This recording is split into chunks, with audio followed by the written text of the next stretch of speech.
Question and answer.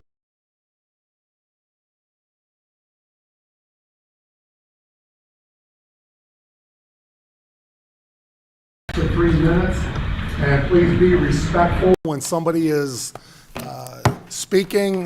No hooping, hollering, clapping, and during speaking or after. So with that, I will begin. Sierra Sue Jesh, and please state your name and address for the record, please. Welcome. Good evening. My name is Sierra Sue Jesh, and I live on Jefferson Avenue. Tonight I'm going to talk about the trees on the tree lawn. A year ago, I brought before this council that the trees on Detroit Street are too low. Some of them should have never even been put there because they're small, bushy trees, and they take over the whole sidewalk. Last weekend, or whenever they had the city fest, I walked it again to go to the fireworks. And they're still the same trees, same low hanging branches. And I'm leading a person that is legally blind back and forth. So nothing has been done. Recently, I walked Washington Street from Tipton to Harmon's auto place. And I had the same problem on Washington Street. You got the low trees, bushy trees. And in fact, in front of my youngest son's house, next door to me, his tree hangs down and gets bushy. And ever since the tree's put in, I trimmed the tree. I'm to the point now where I can't do it anymore. And I mean, he can't walk underneath the tree. He went out and trimmed what branches he could get a hold of and that. That is the city's job, not my job, not anybody else's job. If you put them in on the tree lawn, you're responsible for them. Thank you. Thank you, Sue. We have numerous individuals from the public that would like to speak on Rumley Street. Just as a reminder, we will take public comment today. This evening, no vote will take place on this until the second meeting in August, just for everybody's information. So we'll begin. Maria Amor. Again, please, each of you state your name and address for the record. Good evening. My name is Maria Amor, and I live at 318 East Jefferson Avenue in LaPorte. I would just like to express my concerns about the proposed rezoning of Rumley Street. The street is quite narrow as it is. Traffic, parking is allowed on both sides of the street, and the area is quite congested. I would also like to say that I don't have a lot of confidence in a low-income housing plan going forward. I took part in the charrette when the Health Foundation was in town and looking at what we need to do about housing in LaPorte, and I agree that we do need to do things. And I am not, in this case, it would be metaphorically not in my front yard. I'm not that kind of person. Everybody needs to live somewhere. I'm just more concerned about the quality of the housing that will be provided. It seems that, just a little case in point, a lot of aesthetics and design and thought goes into things that happen on the north side of LaPorte and not that happen on the east side of LaPorte. Case in point, look at the two different fire stations, the one north of town and the new one that just got put in on North Street. Very different structures, very different aesthetics, very different groundskeeping. So I have concerns about the planning and the thought and what is actually going to happen with this Rumley Street property. And thank you for your time. Thank you.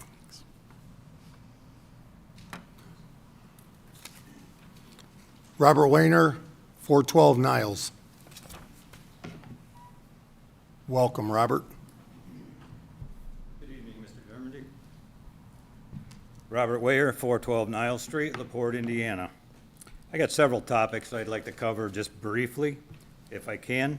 One is, I have to agree with the lady earlier about the tree trimming. It needs to be trimming away from the stop signs especially. We've got areas that the stop signs are almost completely covered. The other part, number two, would be storm drains. I don't know, I walked over here tonight so I could get a good view of everything. It took me quite some time to get here. But We've got storm drains. Last night, we had water backed up over 200 feet on the corner of Niles and Rumley. Both storm drains were completely plugged. I used to work for Porter County Highway. We need to have a little bit more input in the city government as far as the people of LaPorte. We really need to have people come forward and cover some of these issues with the public. For instance, we've got a vehicle that's been sitting at 707 Rumley Street. Been over 6 weeks that vehicle is set up on a jack stand. Now, I called over there because the man was working on it out in the street, and I was afraid he was gonna get hit by a vehicle. And that gentleman got a phone call before the police got there and went inside, and the police officer went right on by. So we really need to have something done as far as our code enforcement. The code enforcement officers that I see drive by in vehicles, they don't walk it. I used to work for Midland Grocery in Westville. I covered 600,000 square feet of grocery warehouse. I walked that every day to make sure that nothing was missed. We need to get those officers in the code enforcement division to walk the areas, and maybe you yourself, Mr. Mayor, get out there and look, because we've got areas that are in bad shape. We've got vehicles that are driving around that have blacked out windows. They're so blacked out you can't even tell an individual is in there. We've got vehicles driving around with broken and cracked windshields, and there's nothing being done about it. The main thing about this blackout windshields is if we have an officer that goes up against somebody and they can't even see that person that's driving that vehicle and they're holding a gun on them, what do you think that officer's gonna stand a chance of? Not very much at all. So, like I said, one issue we do need to cover especially hard is the cracked windshields also. There's individuals been driving around for 3 years with cracked windshields across the line of sight. And with that, I think that's all I need at this time. Thank you. Thank you, sir.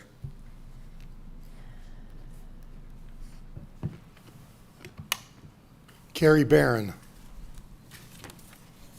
I'm sorry, Carrie Morris Barron. Hi there, my name is Carrie Mars Barone. I live at 205 North Street. Thank you very much for seeing us and letting us speak. My husband and I have lived at this property 25 years. We are 2 blocks from the 205 North Street low-income property. We've raised all 4 of our children there, and we are certainly concerned. We are concerned, the mayor and I have spoke about this, how fast people drive down North Street, how fast they drive down Rumley Street. It is a dragway, and you can literally, we have basketballs, soccer balls, things have been popped literally from a stop sign to probably 30 feet in front of our house. You just go. So I'm really concerned knowing that 30 to 40 new residents might be moving in, and we just have a concern to make sure that if the low income goes through, this property does rezone and change, how do we take care of the safety? How is the infrastructure there from the fire department, the police calls? We do know we have a high crime area. We are aware of that. But we need to work together and improve this. Also, how do we create our sidewalks to be better? Provide some parks, some recreation for 30 to 40 new low-income residents. If to walk from that property to our house, if you are in a wheelchair, you won't make it. You'll have to be on the road, and I know, that's not safe either. So we really appreciate it. Not the biggest fan of it moving to the neighborhood, but we are supportive of it, and certainly LaPorte County, we certainly need it. So, thank you. Thank you.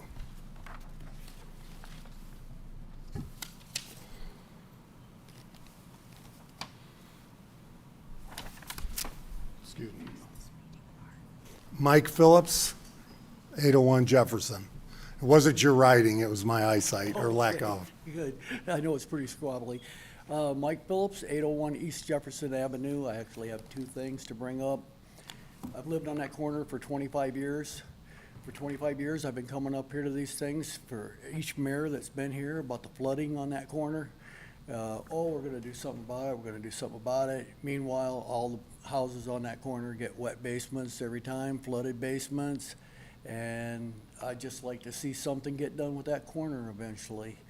The other thing I have is the low housing incoming thing that you got going on. I wasn't here for the last meeting, so I didn't get all the details on it. But I have a question, is that gonna raise our property taxes in that area? Will that bring down our property values in that area? And really, what are you planning on putting in there? We'll answer those questions. I think the presentation this evening will answer those. Okay, well, I'm just saying that I'm not for it, you know. Thank you. Thank you.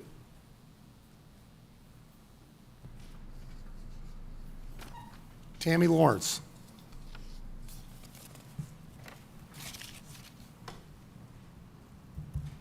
Hi, my name's Tammy Lawrence. I live at 311 Rumley Street. And as a lot of people know, I've been a huge advocate, a huge voice for this proposed project. And although I do feel like it's a good idea, I don't feel like it's a good fit for our specific neighborhood. I don't want to see the dynamics of the neighborhood change. We're single families. I love my house. I love my neighborhood. I love the fact that all the neighbors look out for everybody. Myself, my safety, I live alone. I've had a lot of elderly people. Tom knows, Mayor Dermody, excuse me, knows I've walked the streets. I've talked to numerous residents. And the biggest concern that is coming back to me are the kids and the elderly. I've also had daughters come up to me that have elderly parents in the neighborhood, elderly mothers that live alone, looking at me for reassurance. How am I going to keep them safe? How is the city going to keep them safe? I don't have an answer for that. It basically comes down to fear of the unknown. I can't sit here and say it's going to have a negative impact on the neighborhood. You can't tell me it's going to have a positive impact on the neighborhood. Nothing's reassured until the building is open for operation. One thing that extensively I've talked with Mayor Dermody, I've talked with Jordan, and I've not heard one thing that is planned in that building for the children. It seems like it's centered for the adults. There's going to be support services. There's going to be an exercise room. Where's the playground for the kids? Where's a rec room for the kids? You can't build out on that property. We know how small it is. And I don't hear any plan to build up. So what are these kids going to do? Are they going to have to walk to Scott Field? Are they going to have to walk to Ben Rees? If you're familiar with LaPorte, which I'm sure all of you are, those are known for crime parks. They're also known for drugs. And unfortunately, we live in a world where kids are targeting kids for drugs. These are low-income families. They're disabled. They're elderly. They're subjected anyway to those concerns. And so now we're putting them. Thank you. That's it? 3 minutes. Yes. Aurelio. Hello, everyone. My name is Aurelio Melgoza, 204 North Street. I would like to speak a little bit about 205 Rumley, the proposal there. And I'm sorry to everyone behind me for not speaking up at the meetings. But I have been here waiting to hear something positive about this proposal, and I have not. I have tried doing what I can by walking and talking to multiple people in my community after knocking on 450 doors and speaking to over 300 homeowners. I have not found no one that is in favor in this proposal except for a handful of people. The handful of people said that they are for it only if there is some kind of higher education or job training to help the people better themselves, to get out of the current situation. There is no such programs. Too many of us residents, the what ifs with no guarantees is a big risk and a very sad one, a very scary one also. I find myself asking myself, could I take a chance with my loved ones if my elderly mother was here, if my elderly father, my children, my brothers, my sisters, my grandchildren, would I subject them to the what if? My answer is no. There is no amount of money, not even 7.5 million, that can get me to say yes. I'm sorry, I cannot. I will not sell my neighbors or my community. There is no price enough, great enough for the people that are sitting behind me now. I've heard of new townhomes being built here in LaPorte with the price of $400,000 each. This company has $7.5 million to renovate this property. That's $468,750 per unit if it's 16 units. Why not buy the townhomes at $400,000 and save $68,750 each unit? The savings equal to $1,100,000 that could be put into special services. What about the empty shopping mall on the west side? How long has that been empty? There are many other locations that are better suited for this cause. The Koch building is not one of them. And if the city cannot control the low-income apartments we have now, there's no reason that I don't see how they're going to be able to control the Koch building if they do that to this. Thank you. Thank you.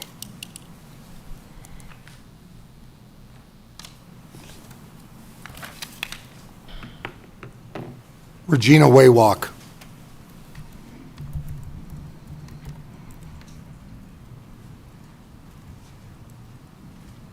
Hi, my name's Regina Waywalk, 211 Allen Street, and I too oppose the 205 Rumley rezoning. It's just not a good idea. My house is exactly across the street from it. And with them going to put in between 30 and up to 60 people living in that one city block, its potential, I mean, there's no place for that many people in one city block, along with parking and everything else. And then with the health link, the health facilities that they're going to have, I thought that medical facilities had to be zoned commercial. I'm not really sure, but everything that I looked at says they're going to have a doctor's office inside the building. So that brings a lot of people that are not residents at the building that have doctor appointments that come to the neighborhood too. That's a lot more traffic, parking problems that we already have. Thank you. Thank you.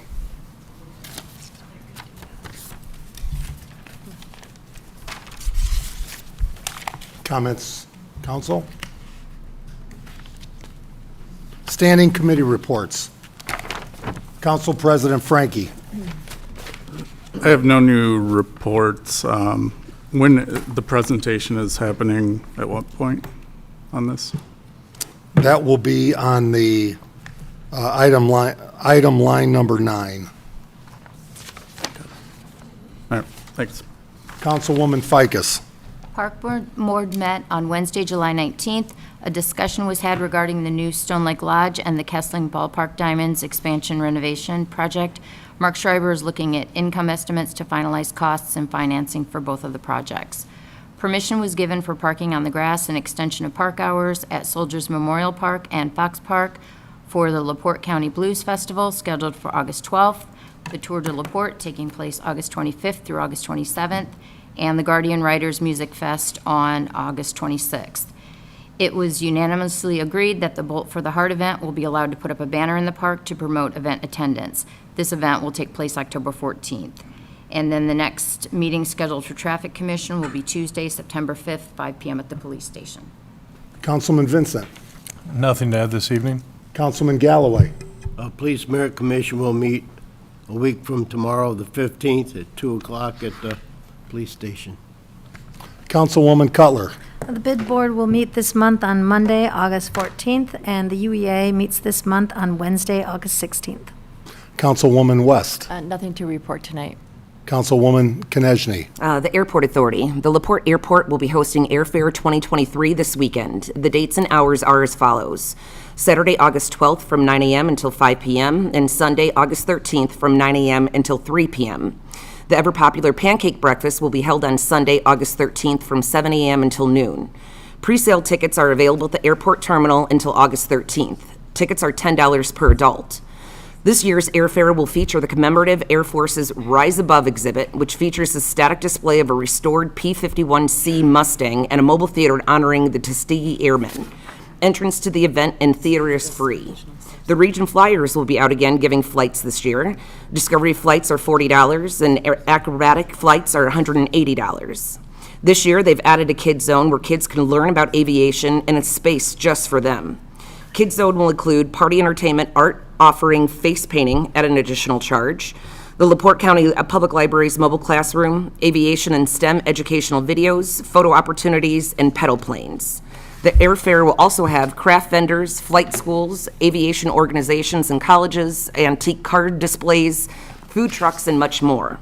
The Airport Authority will meet this Wednesday, August 9th at 5:15 at the airport. The Historic Preservation Commission's next meeting is scheduled for Tuesday, August 15th at 5:30 here in council chambers.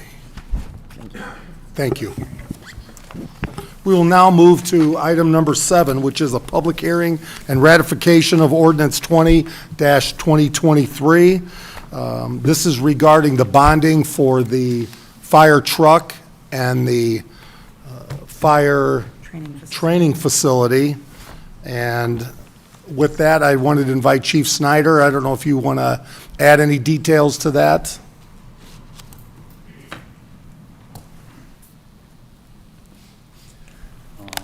Pretty much what was discussed 2 meetings ago when the original ordinance was introduced. The bond was through the redevelopment commission. Baker Tilly has determined that's the best way to go about securing the funds for these 2 projects. The truck will be between 1.6 million, 1.7 million. We're looking for the 1.6 million right now, as long as we can get the bonding in place and take advantage of almost $100,000 discount to pay up front. And then we won't incur any of the cost over the 2-year build period. We will not have any of the costs that are being passed along to the customers in the apparatus construction industry right now. So that could amount to several $100,000 that we'll be sidestepping by going ahead and moving forward with this project and the terms that we are asking the council to right now. The fire training facility, we are working with one company in particular with options for others that would, again, we're not set on a amount as of this time, but Baker Tilly, we've given them a range and they have built that into the bond to make sure that we will cover the cost and on the high end. And our goal is to make sure that what you are approving is the high end will come in well under that, and that'll be cost savings to the bond before it's actually issued and processed. So, Thank you. So we'll begin open right now the public hearing for this bond. The public hearing is now open. Is there anybody from the public that would like to speak? Is there anybody from the public that would like to speak specifically to this bond regarding the fire truck and training center? Can I read the proof of publication? Proof of publication for this ordinance, which is the additional appropriation for these bonds, was advertised in the Northwest Indiana Times on July 24th, 2023. Anybody from the public that would like to speak?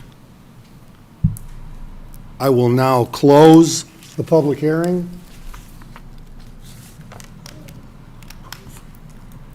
This is the first reading, right? First reading. No, orally ratify it. This is already passed, but we okay, just need to got it. orally ratify Okay. that. All right. So just need Need a a, motion? Do we have a motion? So moved. Second. I do have a second. Motion and a second. Discussion. Hearing none. All those in favor? Aye. Opposed? Motion passes. thank you. We will now move to item 8, 39 North, and as a part of the annexation that you've heard in coordination with repairing, fixing, upgrading the water infrastructure on 39 North, we will be opening up another public hearing. I would like to open the public hearing regarding 39 North annexation. Is there anybody from the public that would like to speak regarding 39 North? Mayor, before public comment begins, this is, as a part of the annexation process, the annexation ordinance was introduced on June 5th, 2023. Notice of the public hearing was published on June 6th of 2023 in the newspaper. Additionally, in an annexation under this statute, the city must send notice via certified mail to each landowner in the proposed annexed territory. That has been accomplished as well. Tonight is the public hearing on the annexation petition. The next step will be at September 6th, 2023, presentation and adoption of the fiscal plan and the second reading and vote on the adoption of the annexation ordinance. So is there anybody from the public that would like to speak? Please come forward, state your name and address for the record. Hi, good evening. My name is Paul Skiat. I live at 3196 North Briarleaf Court. My purpose here today is in anticipation of the annexation.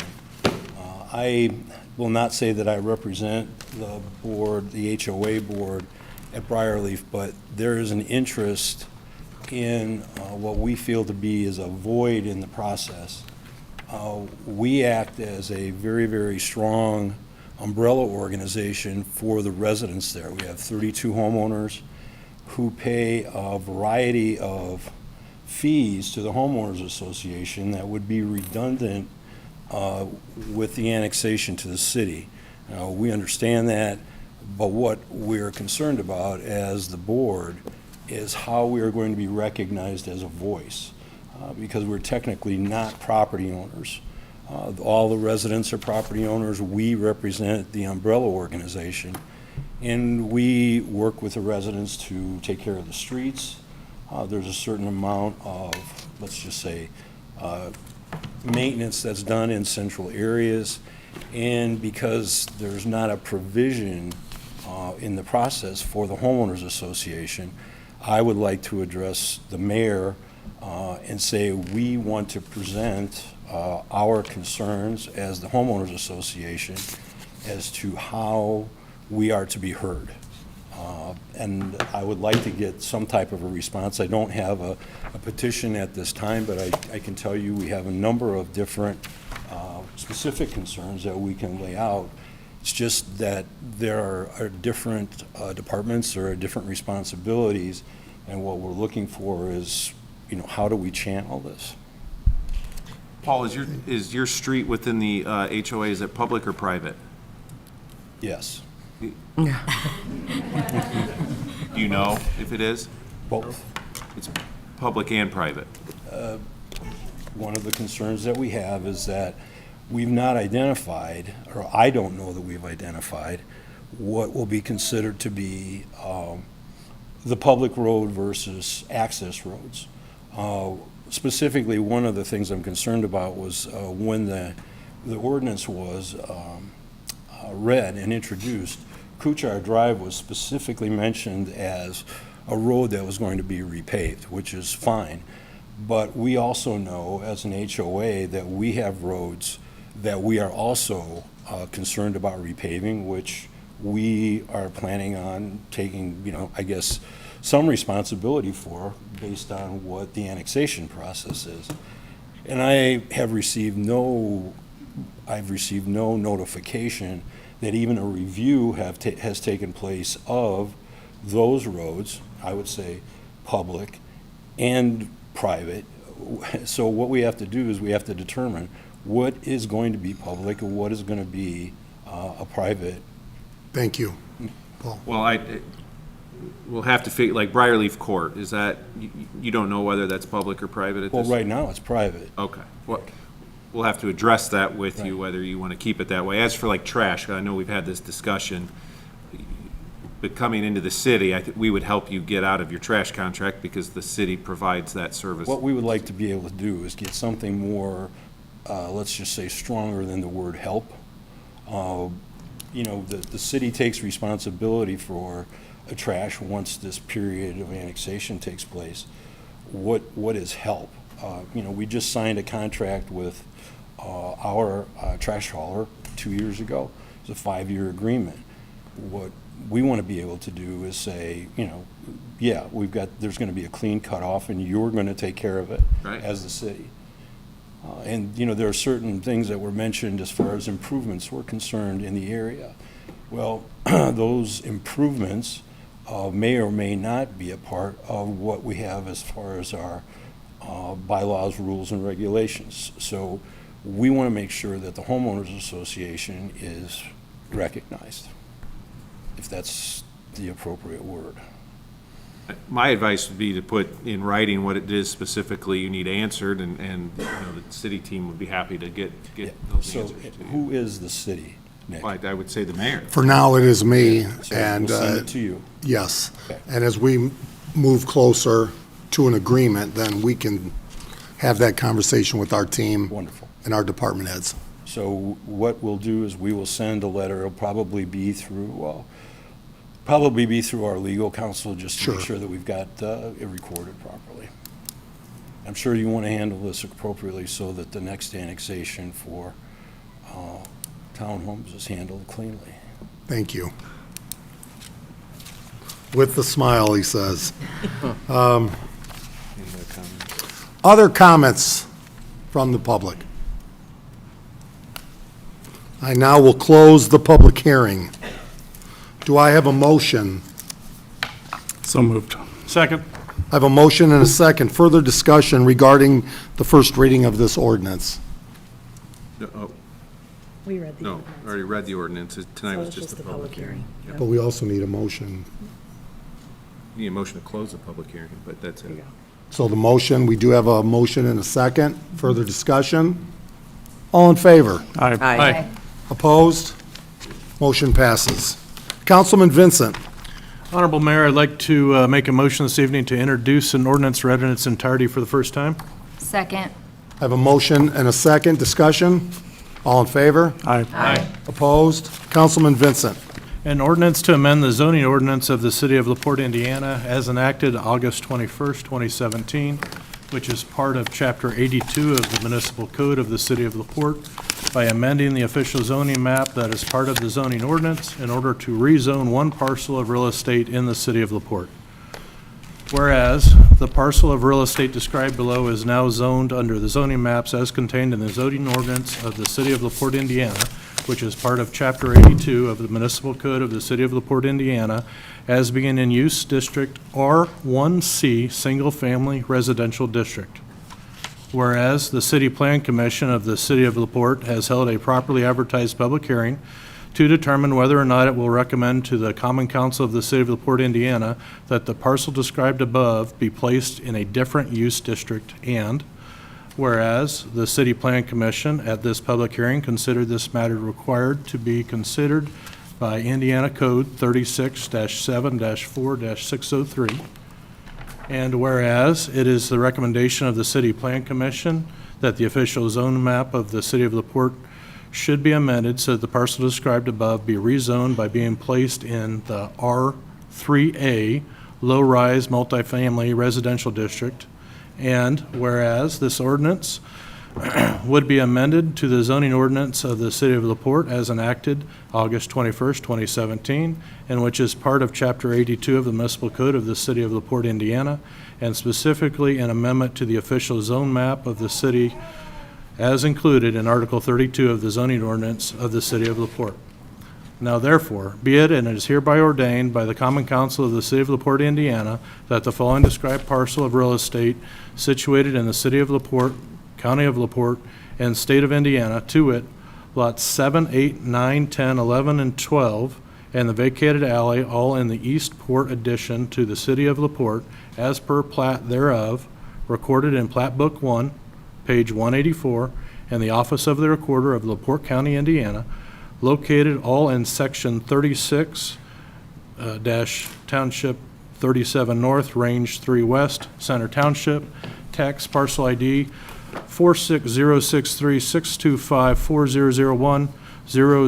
4606362540001000043, which is now located in the R1C Single Family Residential District, is hereby rezoned and being placed in the R3A Low-Rise Multifamily Residential District. End of ordinance.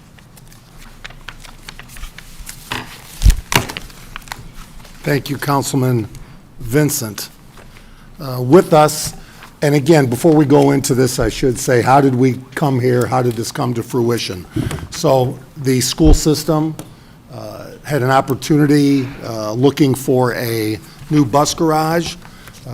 Obviously, there was pushback from residents that did not want to see it in the city, especially over close to A Street in that area. We offered to swap land out by the wastewater department where the bus garage, I think, was a great move to move the buses there, stay out of everybody's hair. And in exchange, we said we need the current bus garage land or property because of the flooding in some of the letter and number streets, the lower half, that allow our wastewater team to do some things. Also, the upper half potentially of some type of development, housing, vocational training, something of that nature with the school. And then third, 18th Street, having the opportunity to develop some homes. As you know, it's been 32 years since a regional developer has come into LaPorte to consider developing more than one-off homes. And we finally have Steiner Homes considering developing homes in the city of LaPorte. As you know, you've sat in development, and the biggest concern these developers have are people saying no. LaPorte is a no community. They don't like to see things change. And so many developers are looking at the 18th Street development before they will commit to building more homes. And it's clear after the Healthcare Foundation study, we need low-income, affordable, workforce, high-end living of all.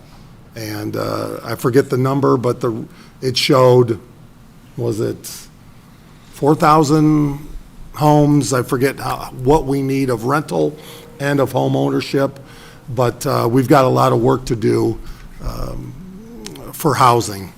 And so when we had the Koch building, there weren't many developers interested in taking that on. And we have had not only the city of LaPorte, Valparaiso, Michigan City, Portage has had great experience and partnership with housing opportunities.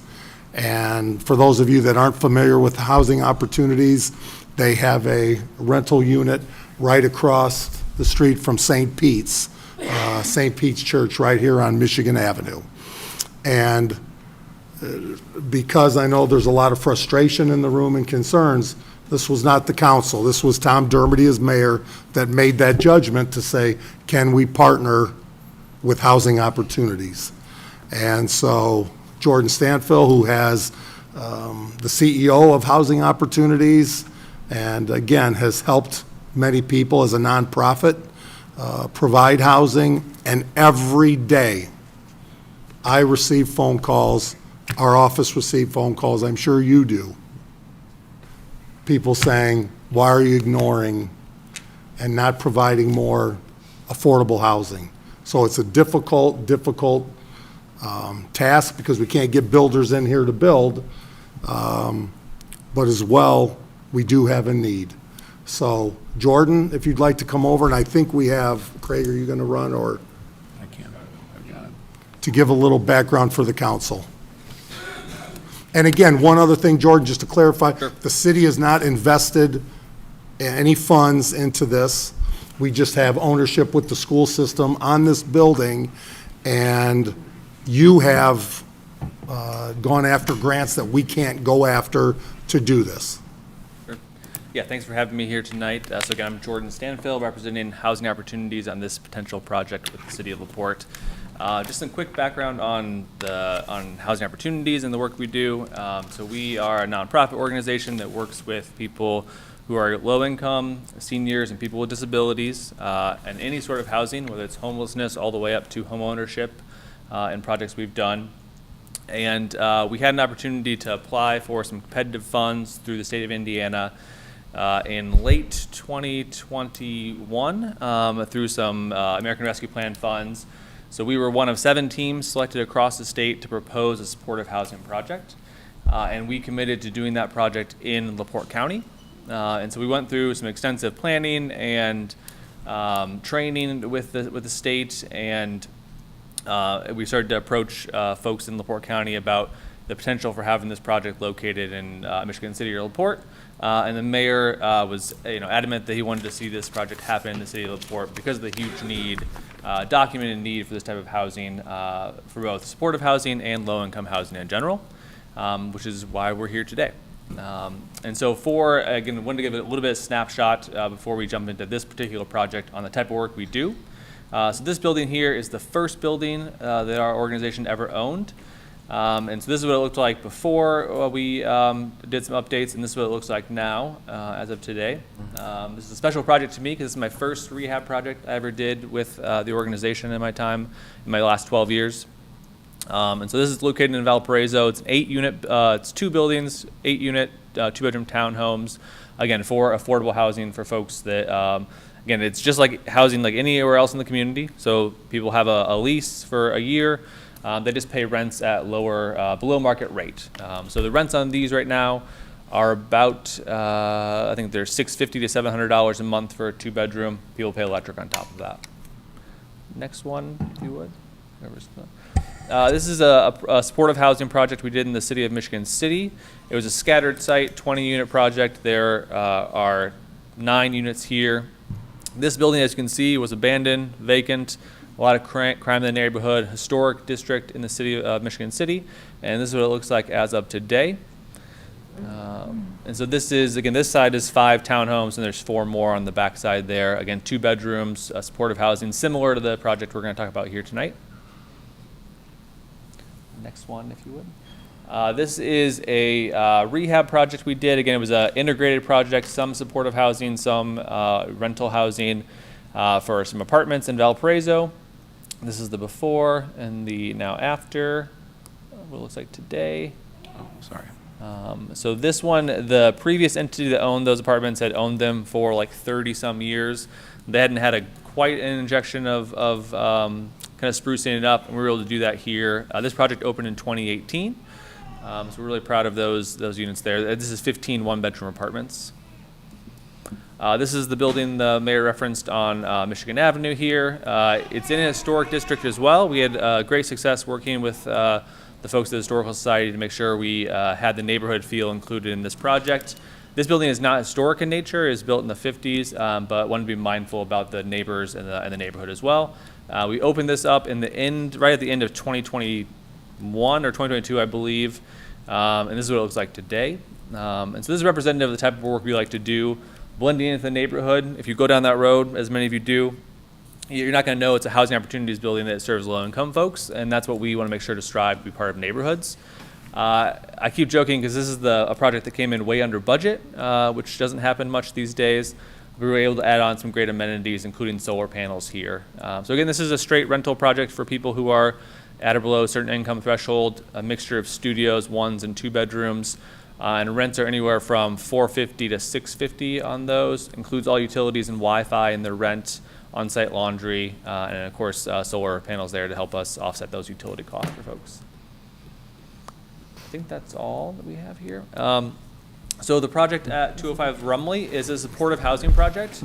And what that means is that it is for people who are, they have to meet 3 qualifications mainly.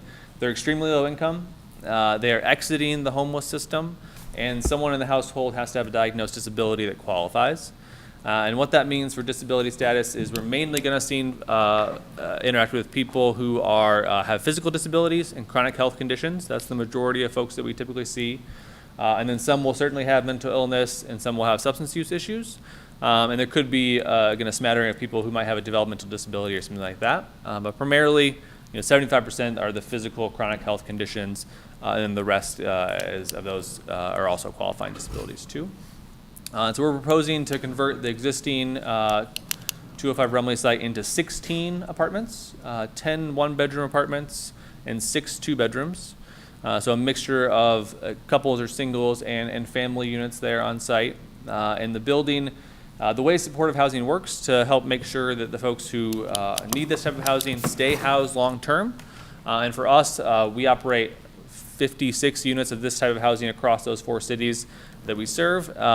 They average stay with us are 5 years in this type of housing. So it's not transient, it's not short-term, it's not a shelter. It is long-term rental housing to keep people in permanent housing long-term. And when people exit from us, they almost 99% of the time they're exiting into their own private living in the community, whether that's home ownership or other rentals. They're moving in with family. They're being a caregiver for someone else. It is an extreme rare case when we have someone exit negatively in this type of housing because of both the affordability and the wraparound services to make sure to include in the project. And in this site in particular, we have some kind of expanded amenities that we don't typically get to offer in most other projects we have. So in this site here, it is just the units and a very small laundry room because that's all this existing site has to offer. But at this site, we wanted to make sure we had some more community space, both for residents at our other properties and for the community as a whole. So on top of the apartments we have, we'll have on-site laundry, an exercise room for resident use. We call it a classroom, but it's a space for us to provide services for our residents, also for the community to come in and provide services for both our residents and the community as a whole. We have a similar project in Portage that opened up in November that is, again, mirroring some of these services. So at that site, we have nutrition classes that are put on by the Portage Y. So they come in, again, anyone from the community can sign up to attend as well as our residents. They do an actual live cooking demonstration for residents, and they participate in that. We have folks from Work One come in and provide services for job training and other services they might offer. We have anything else residents might want in that space too. So again, job training, mental health services if folks might want that service on site as well. They can travel to existing amenities in the community. We have other community groups that use that space for their meetings. So Chamber of Commerce, the P&W just did a grant writing class there that some of our residents attended alongside the community. So whatever that might be a need for, again, both our residents, but also the community as a whole. And then the other piece, which is again is unique, is a commercial space that is available for additional services. In this case, our partner on the project is HealthLink. So they have committed to offering behavioral health services for our residents and then for the community in that space as well. So they will be able to offer peer support services for folks in the community, and then also have some different providers working out of there. So someone can take an appointment with a therapist or with a doctor or something like that they might have, or nurse practitioner, whatever that might be the best option for that space for them. So they'll add that space there. Again, not just for the 16 households in there, but for the community as a whole on a smaller scale. It won't be a full clinic. The site's nearly not big enough for that, or the parking as well, but enough to, again, help with that service for that neighborhood and for our residents. Yeah, I think that sums up the project. So we will, again, be investing funds through the state of Indiana into the project. The full budget for the project, the all-in cost is right around $7.5 million. That will include fully fixing the building on the interior and exterior. So it has some roofing issues that have to be addressed, so full replacement of the roof. There's some foundational issues too that will get replaced, and I think we'll have to kind of take down one wall and rebuild that as well. We'll reconfigure the parking lot. Currently there's 28 spaces there. It will be up to 32 spaces when we're finished to, again, maximize those spots and meet the current zoning requirements. And then make sure, again, all the amenity space and obviously the apartments and stuff inside as well. Questions from council? In your proposed units, a one-bedroom, how many occupants are allowed? Yeah. Sure. So, and this is a great question that came up. We were able to have the planning commission and heard from neighbors. The mayor and I met with the neighborhood folks who could attend last Thursday. So again, our kind of standards are 5 people for a 2-bedroom, 3 people for a 1-bedroom. It very rarely happens we have those occupancy standards. So typically we see 1 or 2 people in a 1-bedroom and 3 or 4 max in a 2-bedroom. And again, that's just guidance that we have overall, not something that we typically see. So we would see, again, on average, probably 32 to 36 people total occupying the building at any one time. Jordan, we had a question online, and I think one of the commenters asked kind of a similar question. like take your total cost that you mentioned. I didn't do the math myself, but they suggested, hey, why don't you just build new? Can you Yeah. explain that? Yeah, so it's about opportunity and where good fits are, right? So, this building is available, it exists, and, there's similar problems at any type of site. And so the costs aren't going to change that much. Oftentimes, adaptive reuse of existing building can be a little bit more expensive than new construction. But the space is the right square footage. Again, the neighborhood amenities, while there needs some upgrades, certainly, as we heard from the residents over the past couple of weeks, are in the right scope for what we look for. Proximity to grocery store, stuff like that are a good fit for this site. And anytime you work with government funds, you're going to have, get through that red tape and stuff as well. So again, if you're doing a private developer building it, could they do it for a little bit cheaper? Maybe. But this is how, those funds work at the federal and state level as well. A couple of the other questions, I think, were activities for children. You mentioned. Can you touch on that? Yeah, sure. That is a tough one. We've had to get creative at a couple other spots, and I think that's certainly something we'll have to go back to the table on and figure out what we can do, both, either at the neighborhood level or in the building in particular. I'm happy to revisit that. There won't be a lot of children there, but certainly enough to warrant some of those activities. That is the one downside, I would say, for the site for our purposes, is the lack of green space. We like to have that space available. It's certainly not available at this site in the way it's set up now. But happy to revisit that and come back to the neighborhood and share what we could hopefully come up with to add that space there. I have to say, your Michigan Avenue location, I run by it frequently and always see parents and kids playing in the yard there. It's really kind of cool to see. I didn't see that with the prior, before you guys got it. Yeah, and then, that's a great example. It's pretty far set back, so it has enough green space to allow that good patio space. We will have some outdoor space on the back side of the building as well, just for outdoor amenity space, but no green space outside of what we can put right there on the open space. Other comments from council? How have you seen, I guess, two parts, all properties you've done, but then with Portage only being 10 months old or so, how have you seen it affect both property values as well as crime? Yeah, property values is a tough one to answer. So, all the kind of national research shows that this type of housing doesn't affect property values, or maybe has a little bit of a positive impact. But that's not necessarily driven by, again, the type of people who live there normally, right? It's by resale values and stuff like that. Anytime you inject a large amount of money into either new construction or rehabbing an existing building, you're going to see, again, if you're evaluating the neighborhood, it's going to see an increase in that piece of it. But, again, most affordable housing is property tax neutral or property value neutral to the surrounding homeowners in that sort of circumstance. Same thing with crime rates, right? So, I was talking this over with someone earlier, and oftentimes when we see people who are committing crimes, it's people who are desperate and are in bad situations. And when we look at our type of housing and services we offer, we take people out of those situations, right? So they're going to be less likely to have those issues if they ever had them, which most people who live with us do not. And so, we're taking people out of the desperation mode, whether it's homelessness or just constant eviction cycle or couch surfing, and now they have a stable place to live. They have the supports they need. They can afford the rent that they're paying, and they don't need to look, at the next desperate move they're going to make, because they have that time to breathe and figure stuff out long term. Other comments? Your Honor, I have one for Mr. Otis. Councilman Galloway. If it's, right now, it's R1C single family. Okay, it was a coke plant, and then the school had it. It couldn't have been single family for the school, it was offices, right? That might be a good question for Craig or Mr. Heinhold on the zoning thing, because they would be more involved. Mr. Phillips. I think it's a fair question. So, Jordan, if you don't mind. Sure. I don't have the details in front of it. Most likely what's occurred with this property was that historically it began as an industrial property. It then converted to a service and office type facility for the schools. My guess is that at the time that the coke plant was built, the zoning was supportive of that industrial use, and it's grandfathered basically from that point forward, so that the office and support type of facility for the schools was less intense, than the coke plant, so it was considered to fall within that grandfathering, and so there was not an additional special approval needed for that at the time. So then it was single-family even when they had the coke plant?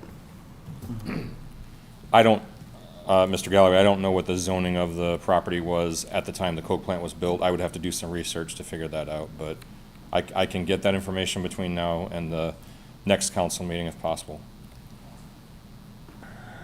Just a little funny on the zoning there. Other questions? Comments? Jordan, I've got a question for you. So you go through the construction and you get the first group of residents in there. How long do you stay involved with the project? Is that something where you wash your hands at that point and walk away from, or do you have some period of time that you stay engaged?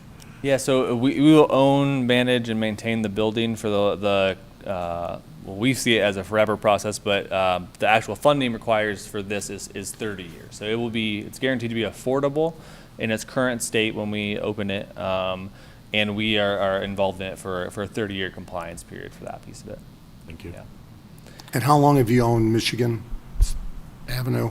So 2015, 2017, yeah, somewhere in there. Mm-hmm. Yeah, and I will say, And that's also in a historic district. it is, yep. Mm-hmm.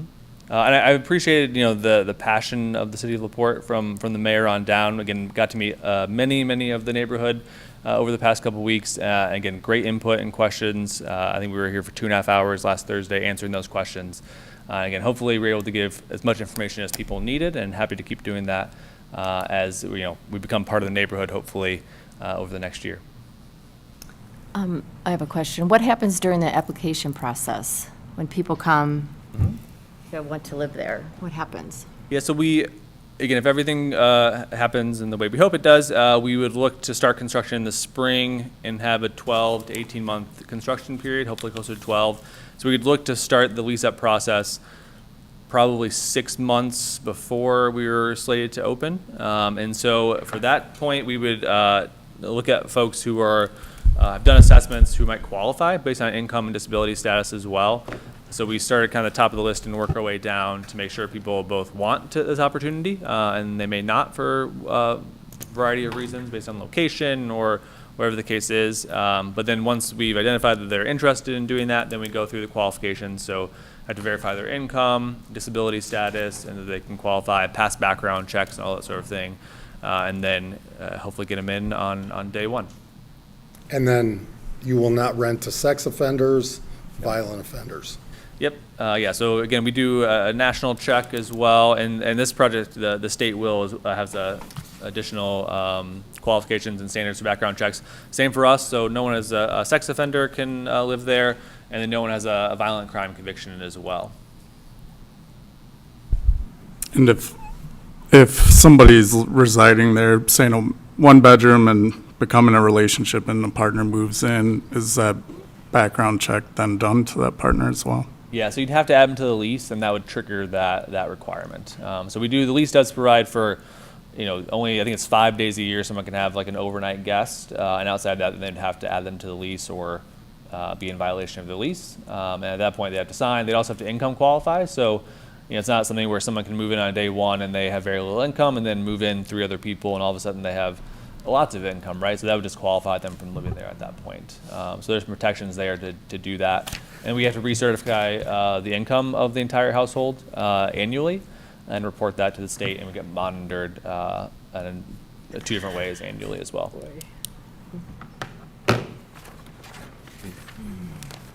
Other comments? Anybody on social media? I think we addressed the comment on social media. Oh, one new question, is the Michigan Ave property also a supportive housing project? It is not designated as supportive housing, so that's why we don't provide the same level of services there. Our residents still engage in many services that we provide, so we don't just provide services for our supportive housing residents, but for anyone in our programs. They may or may not partake in them and for various reasons or need, but we certainly have people who have formerly been homeless and who live there.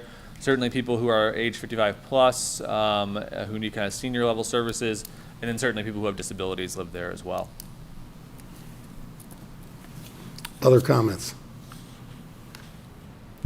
Thank you, Jordan. Yeah, thank you. We will move this then to the second meeting in August for a vote. Also, just full transparency, there is a meeting tomorrow. Mr. Phillips or Mr. Heinold, state this information for the public. David Heinold, City Planning, just to mention that there is a Board of Zoning Appeals tomorrow night, 6 PM, which will happen immediately after the Plan Commission meeting. The item for special exception use is for a philanthropic and eleemosynary use institution, so it's the support services that Jordan had mentioned. Thank you. So feel free to come. And that's 6 o'clock here. Great. I'd also like, first of all, to thank the neighbors and those interested in this topic for being respectful throughout this process. We certainly appreciate it.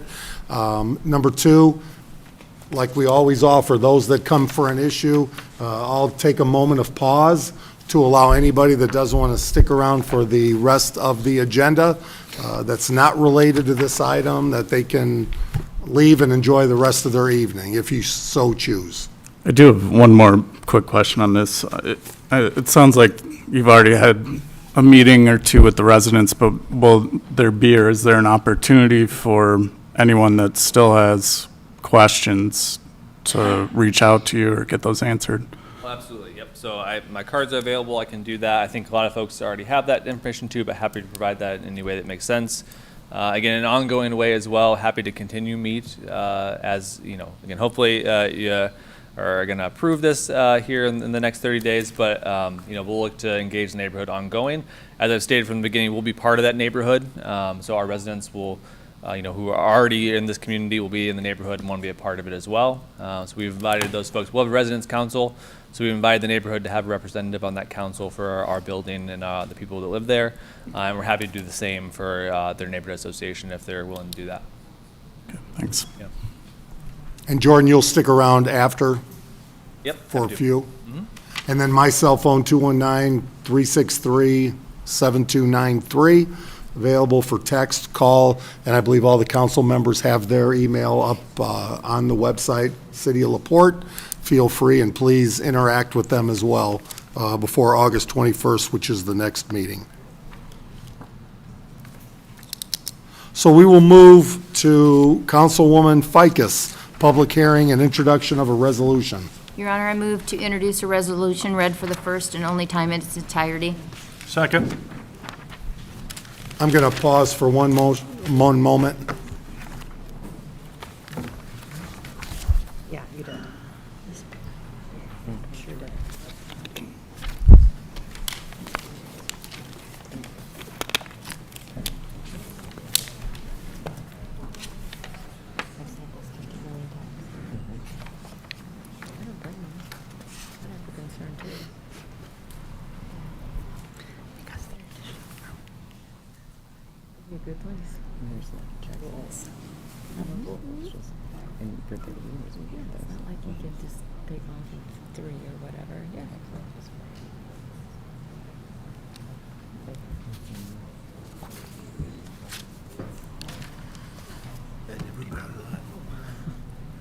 This is not taxpayer money.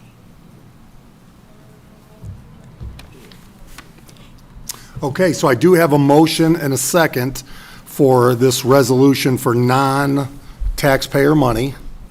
And again, if you know, the one thing we've done in the park is make sure that we're not relying on property tax dollars to fund the park system. You know, as you've seen what's happened in years past, how that the property tax value has continued to rise and rise in this fund. We've challenged our team at the park department and have started to generate their own revenue to run this like a business, be responsible with it, and we certainly appreciate all the work that Mr. Schreiber and his team have done.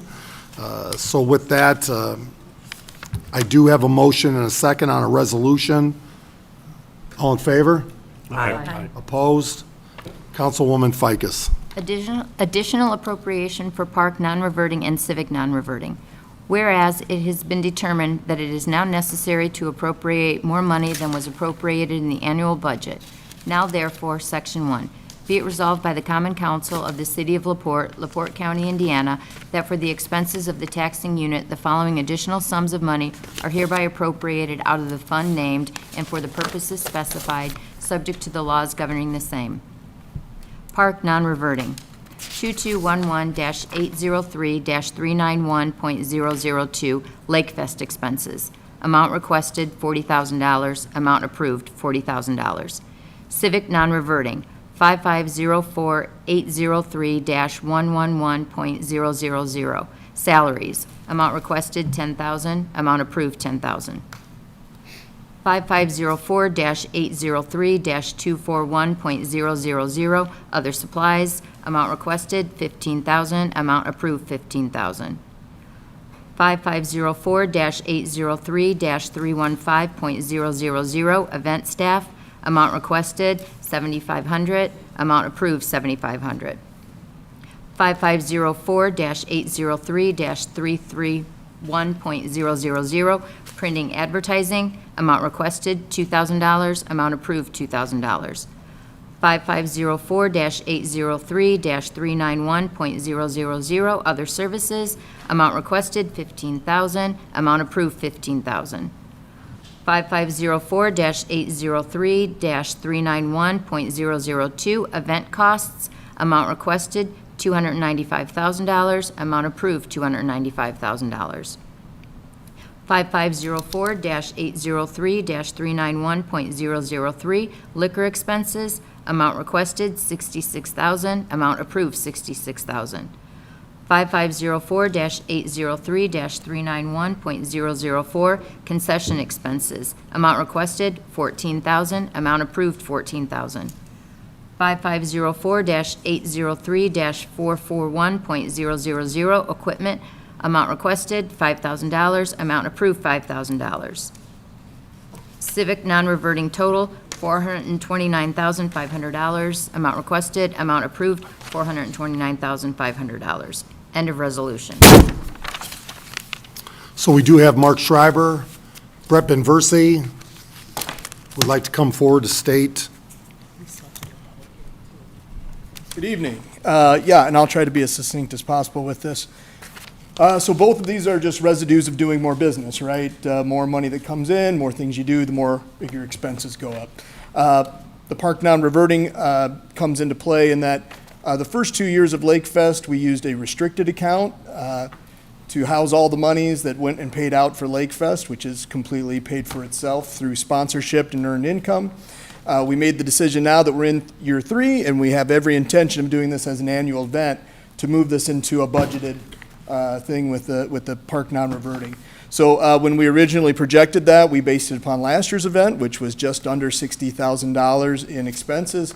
But we made a decision to go a little bit bigger. We brought in a national touring band, which cost us more, but we had other additional expenses as well. So every year a little bigger and better. So our budget this year for Lakefest will be right around $93,000 to $95,000. So with that, we need the additional appropriation there. Obviously, the Civic, everybody's aware of all the things we're doing there, more concerts, more events. Again, bringing in national touring bands such as Loverboy, Gary LeVox from Rascal Flatts. All of these are going to cost us, our expenses are going to be a little bit more than doing the typical tribute band or other type of entertainment expenses. And again, we also have done more events, and we're going to do more events last year. And as we've discussed during the budgeting process, this is a work in progress, right? Every single year, we're going to try and do a little bit more, get more usage out of the building. But as Mayor Dermody said, for all this extra profit we can make in non-revertings, it takes the burden off of the appropriations out of the tax funds. So with that, if anybody has any questions or... And I would like to say, I mean, and Mark, you said it best at Lakefest. The Civic Auditorium was not meant to be a museum like it had been for years, and this council supported, let's start providing opportunities for the residents that they've been requesting for many, many years, and let's use the people's house for the next 100. So really, this council has been proactive about providing the quality of life for our residents and generating its own revenue versus using property tax dollars. So they should be recognized. Yeah, and we'll be branching out into a lot of different other things. We have different musical genres coming in. We'll have a children's performance, comedy show, a lot of different things that we're trying to do to reach a broad range of audiences. So very exciting, but again, with doing more expense, so thus greater appropriation out of, and again, these are not tax funds, these are earned income or sponsorship dollars that fuel these events. Did this year's Lake Fest pay for itself as well? It did, yep. So between sponsorships, which approached about $75,000, earned income, we should be right in the $100,000 range, which will cover our budget. Nicely done. And so this is just basically setting up its own account going forward, correct? Yeah, basically it's setting up for an annual budget rather than it always going into a restricted, trying to drain that restricted. It just makes for a little better, I guess, for lack of better phrasing. We're building historical data, Mark Schreiber. Correct. So we can continue moving forward, so. But it's exciting that you know, it's gone so well that we know that this is something that we want to do on an annual basis going forward. Pearl Jam in the budget for next year?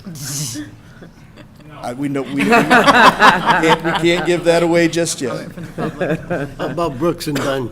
Brooks and Dunn, well, Yeah. we can't. All right, there will be an opportunity to email Mark to tell him your suggestions. In the meantime, do I have a motion to approve this resolution? So moved. Second. Second, I do have a motion and a second. With that, I'd like to open it up for public hearing. Is there anybody from the public that would like to speak on this resolution? I would like to open that up. This additional appropriation was published. I've got the affidavit of publication for the LaPorte County Herald Dispatch. It was published on July 13th, 2023. Anybody from the public that would like to speak? I will now close the public hearing. I do have a motion and a second. Further discussion? All in favor? Aye. Opposed? Motion passes. Councilman Galloway. Your Honor, I'd like to read a resolution for the first and only time. Second. Motion and a second. Discussion? All in favor? Aye. Opposed? Councilman Galloway. Resolution to transfer funds within the 2023 budgets. Whereas there are additional monies needed in certain line items in the 2023 budgets in order to pay for essential services and obligations. Now therefore be it, and it is hereby resolved by the Common Council of the City of LaPorte, Indiana, that the following transfers be made within the budgets for the year 2023. General Fund, Engineering, 1101-306, from 111 salaries to 221 operating supplies, $6,040. Park and Recreation, Park Department, 2204-803, from 111 salaries to 221 operating supplies, $12,000. From 111 salaries to 224 other supplies, $2,000. From 111 salaries to 315 professional services, $5,000. Redevelopment Commission, TIF 1, 4445-701, from 421 infrastructure to 318 debt service, $2,935. And the resolution. These are normal resolutions that you've seen come through an annual basis on the transfers. Do I have a motion to approve? Motion to approve. Second. Motion and a second. Discussion. All in favor? Aye. Opposed? Motion passes. We do have Mr. Werner here. If you could give Tim, if you don't mind, while you're here, before we adjourn, a very brief update on I Street. And again, on I Street, as we've talked, you can have low sewer, low water rates and not do any infrastructure. Yeah. You've raised rates to pay for infrastructure that have been ignored. Monroe Manor, I Street, Which is letters and numbers where we've still under the seen. state average. Yeah, and we're still well below the state average on our monthly rates, but we're getting some things done. So if you want to give an update on Ice Just real Street. quick to give it to the rate, so when we did the block increase. Tim, could you move your mic up? When we did the block increase, for that time, 2020, after the 5 increases, even for that time, we were still below the state average. So that state average has moved over the last 5 years too, so we're still in the same position that we were before that. Nobody likes to pay more for their utility bills. You know, I pay utility bills, most people in this room do. Simple fact is we need to upgrade our infrastructure in town. So Ice Street is a big part of right now with the numbers and letters, the basement backups and flooded roads. I heard people in here earlier talking about the flooded roads. That's a big part of getting that stormwater out to Kessling area, the Trino storm basin pond. Nobody likes construction, but that's what happens when you have progress. You got to have construction for progress. So while that storm separation was moving forward, the water department decided to go ahead and put new water main in there too. We pulled some records in the last 10 years. We had like 15 breaks on that line. So, you know, it makes sense to go ahead and replace that infrastructure while the road's already tore up. As soon as you break into the sub-base of any road, that's when your ADA laws and your separation from water, sewer, and storm come into effect. So that's why we're doing that in that area right now. I personally go to all the construction meetings for Ice Street every Wednesday. There's been minimal complaints. I know there's some complaints about the stone on 18th. That has to stay for the tie-ins of the new water mains. I make sure that they go out there every night and push the stone back in. With the rain and traffic going through there, you're just going to have that. Like I said, you're going to have a little bit of inconvenience for new services in the area. So everybody's getting all new laterals to the sewer main. Storm will all be separated in that area, and they're also getting new service lines from the main to the curb stop for their water. Plus new sidewalks and pavement too. And then this won't affect the 18th Street development. No. And actually, you know, Ice Street's been on our capital plan for over 5 years now, and I know the 18th Street development came in just within the last year and a half, maybe. I know there's some talk out there that that's why Ice Street's happening. That is not true. It's been in our capital budget for a long time to address that area. And it's not connected. No. None of the water mains connect to that area. Well, with our loop system, but no, not directly affecting that area. And the sewers, some of the storm would go to the Trino Basin, but none of that infrastructure is the same mainline infrastructure for the neighborhood. So I think that's important for everybody to realize too, so. And thank you to the firm that's doing the Ice Street, because they are in touch with residents. Yeah, HRP has done a real nice job. John out there, the construction manager, he's been real responsive to any resident issues that we've had. I know we had some dust control issues and a few times, you know, people trying to get in and out of their driveway, but he definitely goes above and beyond to make that area accessible as possible. You know, we were able to keep JJ's Pizza Shack and Ice Street Meats open during the project, you know, and that's tough to do when you're doing a total rebuild on a street like that. And you are finding brick wells underneath? Yeah, which is amazing. We also found a couple lead lines in that area, which surprised us. That's something that, you know, the whole nation's going after right now. We'll be starting a project very soon to address some of the lead lines in town. So it was nice getting some of those out of the ground. I think we found 2 out of the 30 services we did, so. Questions for Mr. Warner? Well, I guess the $1 million question, target completion date, which is a moving target, but. Yeah, so right now we're working from 18th to 14th. That's getting ready to wrap up, then we'll be moving from 14th to 10th. It probably is going to push back into September, a little further than that. I can get everybody a good construction timeline. HRP also provides that to all the residents in the area too. We did say October, so. Yeah, by the time it's You can all finish paved and early. everything, you're gonna be looking at October. Infrastructure should be in September, and then it'll be, you know, pouring concrete for the sidewalks and approaches, curbs, and then of course payment after that. Thank you, Tim. No problem. Thank you. Couple items. Number one, Geminis has opened up a family resource center on the west side next to Dollar Tree. So it'll begin tomorrow, something we've heard from the public. Where do individuals go that have mental health, may have, how do I pay a NIPSCO bill, or I need help? And they can connect these individuals to services. It really comes down to just helping some individuals that may need a little love, a little support. So we're excited. Please stop in, see. Geminis has been a great supporter of our community and partner from the state. So make sure you check that Mayor, may out. I? They did state, Please. it sounded like they had at least 3 weekday days of operation, Tuesday, Wednesday, and Thursday. But if their doors are locked during those hours, they said give them a call. Just for security or precautionary measures, they may be closed, but they'll come out and welcome you in. Second, RTS. Obviously, this trash that we inherited, we're stuck with, that we completed, has been very frustrating. We've continually asked them to pick up with a date the RTS cans, and I've been assured for a week and a half now that I'd have that date, which I haven't. I haven't received a return phone call, but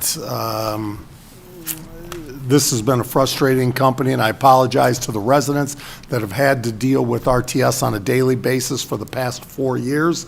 Again, we didn't decide it, it was before. But our goal is to hopefully have a date of pickup where residents can put out their RTS can, and it will be picked up, so we'll have that to you hopefully sooner, to the public sooner than later. Is it possible to, I guess, put more pressure on them? I've heard from a representative of Waste Management that they would take them. So perhaps we could just communicate to RTS, hey, you have until this date, then. Well, we do have a legal, situation that they're going to pick them up for RTS. No. Exactly. And so that's an issue. RTS tried wanting to charge residents and said, absolutely not. You're not going to charge residents a penny. You need to pick these up. So that was part of the contract inherited, and we'll get it done. So I'm hoping to hear a date in the next 2 days. I call them 3 times a day. I'm sure that doesn't surprise you, but anyway. Well, I would just like to thank the Parks Department, the chairs, the volunteers, the committee. Lake Fest, I thought, was a fantastic event yet again, something to do for everybody. I saw almost all the council out there enjoying, but also volunteering and participating.